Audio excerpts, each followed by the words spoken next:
This is Mike, and everybody watches AccessTV.org.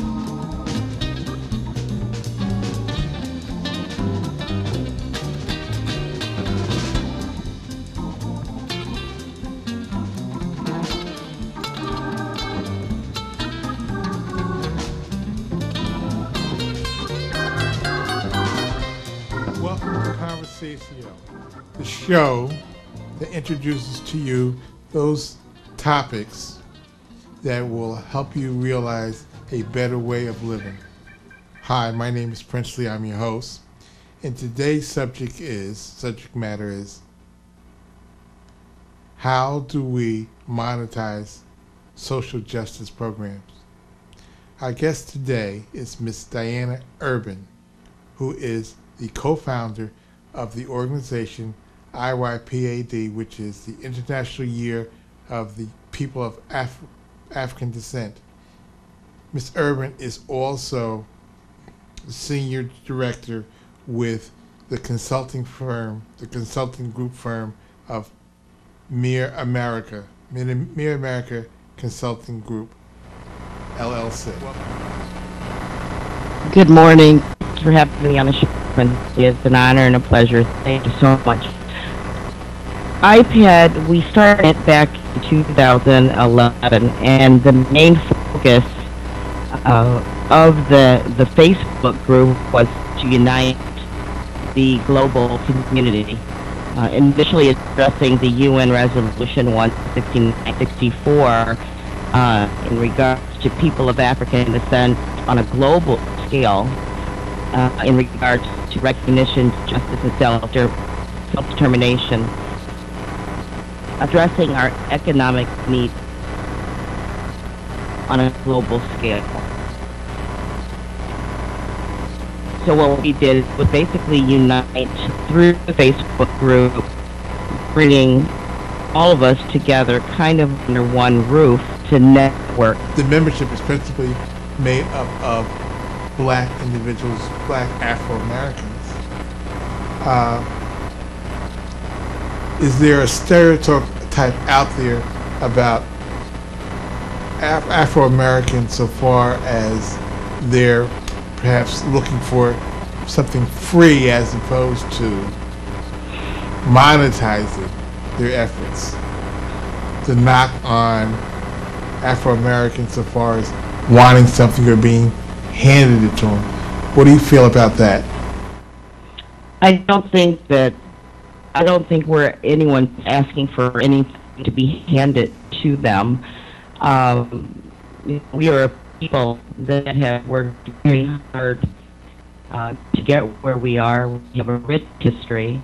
We have major contributions from the beginning of time. So we are looking, if anything, to unite our resources and our talents and our skills to bring ourselves back to the great civilization that we were at one time. So we've been disjointed by, various events in history, and this was an opportunity we saw of uniting us under one umbrella on a global scale, and to harness our resources, our skills, our talent, and basically to network with each other and pull our skills together, which I believe we have done. It's been a fabulous last few years. You mentioned kind of hard to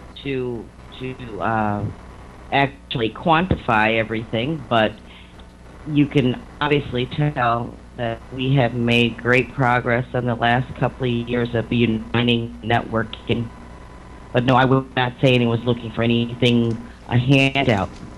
Definitely not. You mentioned doing business or economic development on a global scale, which causes me to wonder whether or not the problems that we feel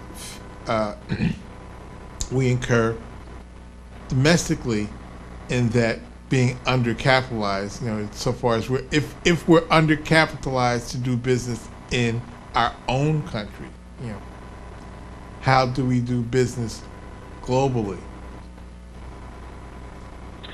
So is capitalization still the standard problem so far as monetizing our social justice efforts? I think our initial roadblock, if you want to call it, was actually just connecting with each other. There are so many trading networks and trading platforms, and we were attempting to bring everyone together, gather their resources, trade, exchange, investigate, and that is what we were able to do, is to find out what goods were out there, what services. You may not always see the network that actually is occurring. It is occurring behind the scenes. But the one major issue is to make contact. To make contact on all continents between the African community, which I have seen occur. I'm very pleased. I'm sure a lot of people are. So, are you saying that to a degree, dealing with the question of monetization of social justice, first is a issue of communications, to be able to identify, I guess, those markets, whether it's here or abroad, those markets and those possibilities. If we can't monetize, not unless you can identify, and identify, on a scale involves communications. Correct. And that was one of the initial, when we first started IYPAD, we sent out kind of a general consensus per country, 3 kind of brief questions. What were your major imports, exports? What are your resources? Where were your deficits? What products did you need import that you did not have access to? What products do you have that you want to export that you're having difficulty in? And that was established in the beginning. We were actually able to see, well, this product comes from this country. This is a product or a resource that they're able to ship out, or they would like to ship out, or a service, or a skill, or a talent, or whatever that country had to offer to export to generate a revenue and address the deficit in the country. And what were their shortages that they needed to bring into a country. For example, there was a particular country that had a resource, but they weren't able to export it or convert it into a monetization of some sort for the country. So it was in the beginning stages that we were actually able to pinpoint through networking that this particular country had this spice or this resource or this mineral or this product or resource. So it was basically, we were able to find out what resources came from what country. And yes, communication is key. Well, perhaps we should backtrack a little bit. If you make our viewers aware of the fact that the rooms that you call have direct association with these countries, separate countries, and that these rooms are countries that we deal with so far as opening up these communications aren't necessarily all an African continent, that there are in all 7 continents a number of European communities that has to have this opening of trade information, trade possibilities. Right.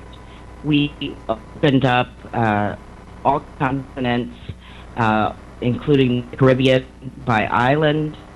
I would say that you could probably key in IPAD in any country or region or continent and find an IPAD group there available to network with. You may not actually see the actual networking in regards to exchanges of some type of business arrangement, but you will see and have the availability to see who's in your area or in your country or on your island, find out what their background is, what their expertise is, what they're looking for. So it made the world a very much smaller place, which is what we needed. We needed to find out how to reach out, how to touch across the waters and across the continent. If we were to have a universal outlook, and your group, it's IYPAD, which is suggestive of people of African descent. The whole concept of this international economic effort, doesn't the group offer other minorities or other peoples the opportunities to deal in these foreign markets? If one of the problems that we face as a people is this undercapitalization affects a lot of other people, a lot of other people of whatever descent and whatever diasporas. Do you find that IYPAD is also a tool that other peoples can take advantage of so far as opening up global markets to their businesses? Oh, of course. For example, we have IPAD Japan, we have IPAD China, we have IPAD Yen.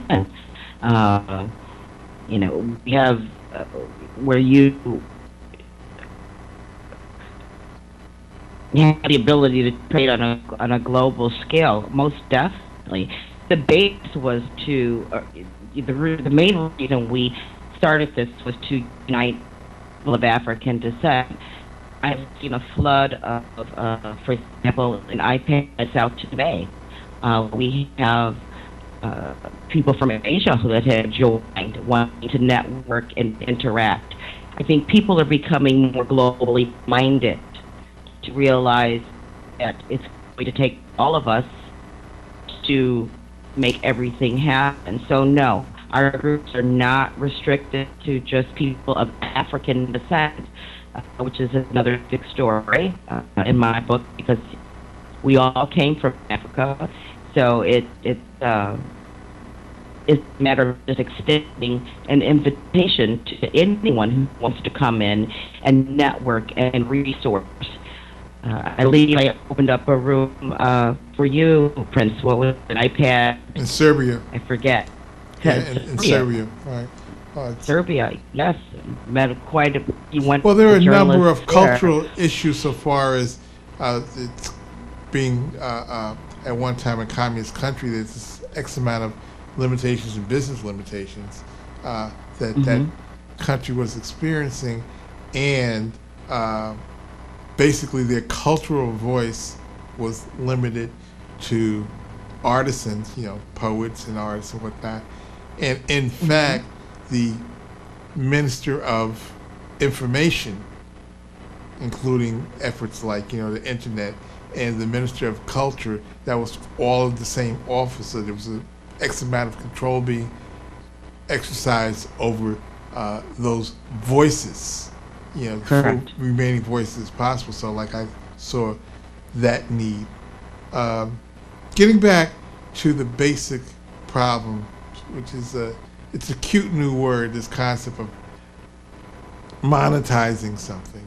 How, as a group, are you dealing with just getting the funds up?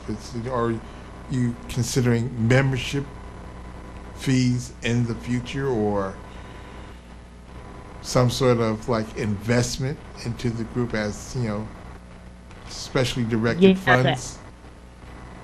I'm sorry, Prince. Yes, I have. In fact, one of the gentlemen that helped build the iPad, David Rosario, who was part of the development team, we were looking actually specifically at monetizing iPad through membership offerings, um, different types of products that would be available to them at a discount if they were iPad members.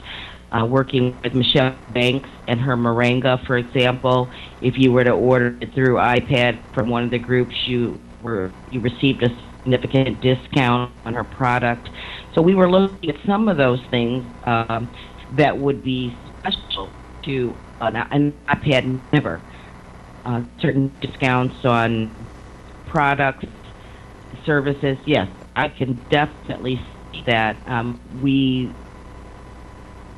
We are still investigating those resources and those capabilities.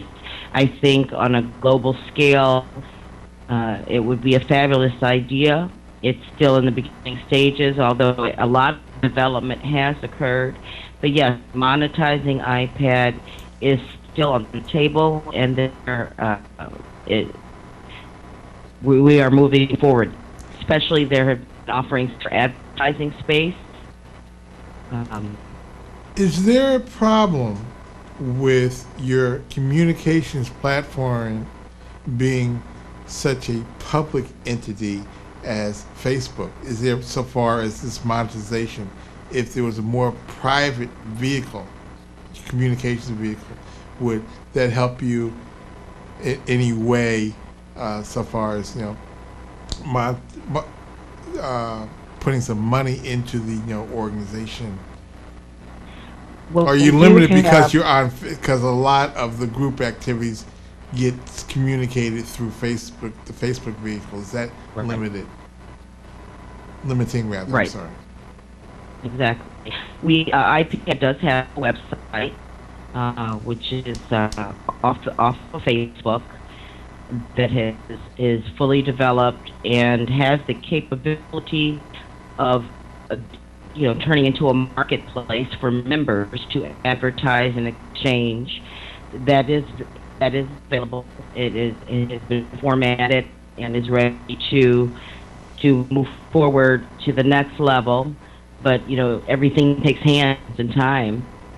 But the groundwork has been laid for off Facebook networking with the capability of live stream and a marketplace to develop these relationships to the next level. Diane, I just was thinking that so much of what we're talking about is universally involves so many different groups. It's not just an Afro-American thing. On some prior shows, we did issues on community development, economic development, and there were at least two groups who tried to emphasize the concept of our asset, our being minorities, or our minorities or have not chief assets. If you can't own property or real estate proper, okay, as an asset to help you trade and or to make money, that our chief asset was intellectual properties, our mind, to developing ideas based upon our mind, the internet, where your website became a piece of productive asset. Your mind was a productive asset. What do you think about our people, again, the broad our people, if we're not propertied per se so far as real estate, to be propertied so far as the value of what our minds can produce? That intellectual was properties? a very difficult area that we entered into as far as intellectual property, who owned their ideas and their thoughts and their plans. And it's still kind of, for me, a gray area. But it was raised. The question was raised. I don't know. What do you think, friends? You were there from the start. What are your feelings? What I'm thinking is that it is a very real situation, and if you have to work with something, and if as a rule, if you don't have real estate, there's a lot of money you can't raise, or because you really don't have collateral, and if there's more of an effort to have investors and backers realize your value, and the value being what your mind can produce, that becomes an asset for our people, minorities, small poor communities, or how much is the value of the human mind in Appalachia. So yeah, I know it was a big issue at one time, and as I say, I don't feel comfortable commenting on that fully, only because I really don't know where we stand in regards to that issue. But I do know that the ideas and thoughts and plans and vision that has been placed in these groups has great value. I just mentioned an area, and I was just wondering to myself whether or not there was a room devoted to Appalachia, considering, if you're talking about underdeveloped, underprivileged communities or areas.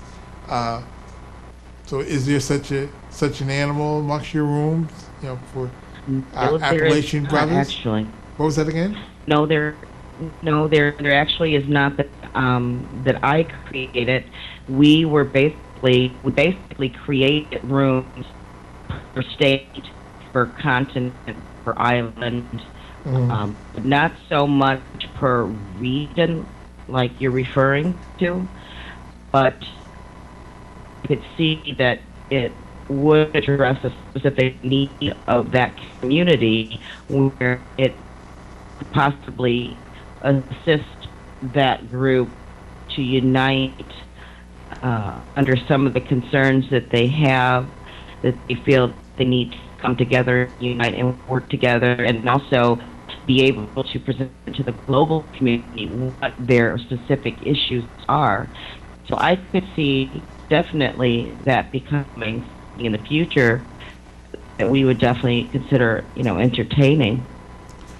Again, so far as these rooms or elements are concerned, you're getting a picture now that it really has to do a lot with trade, separate countries issues.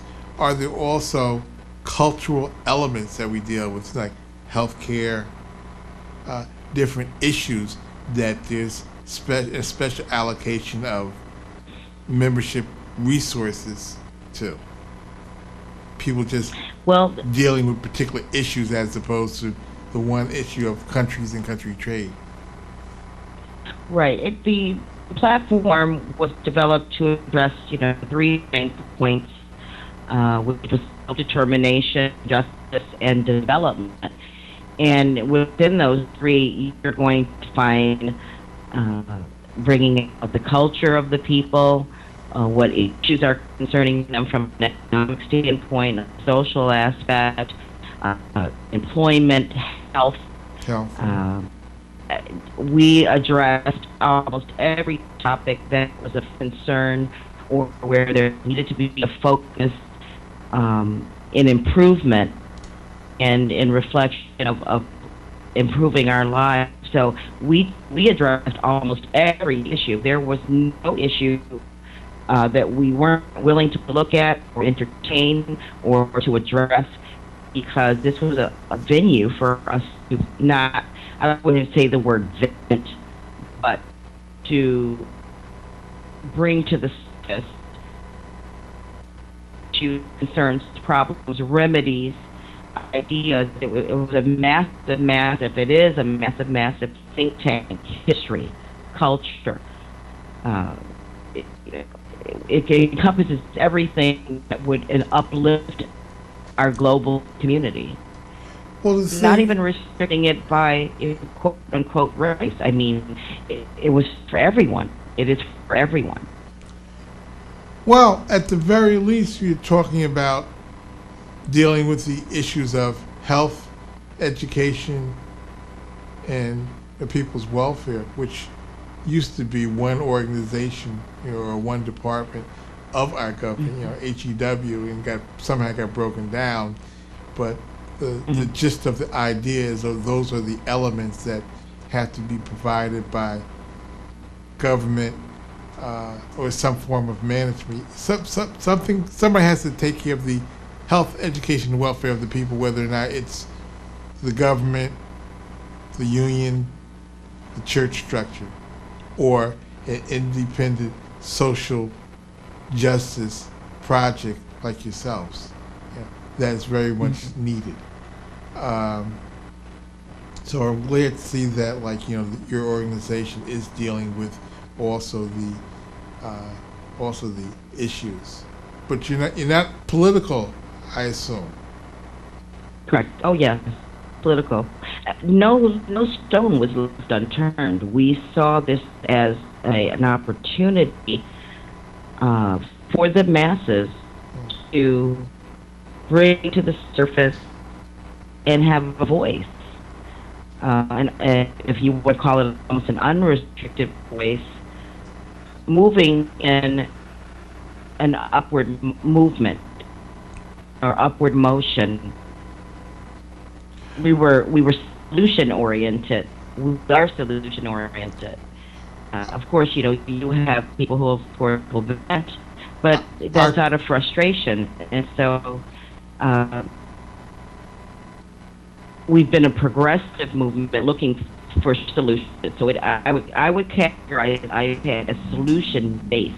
Our time is excuse me, Diane.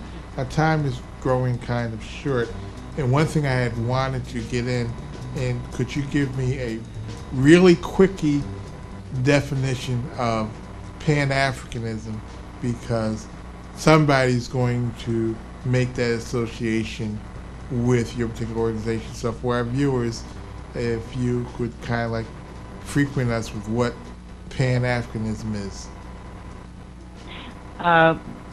There were quite a few Pan-Africanists in the beginning stages of IYPAD, which is basically a return to Africa, a return to our original roots and our culture, bringing it back into the lives of all of our communities. So initially, there was a movement to teach, to learn, to re-educate. Quite a few would like to repatriate back to Africa. So that was part of the foundation of quite a few members, was the Pan-African movement. Thank you for that definition, Diane. I don't mean to cut you short, and I really appreciate your being here today and enlightening our viewers. Thank you very much, Diane. And perhaps we can do it again another time. Thank you so much. Thank you, Diane. Thank you.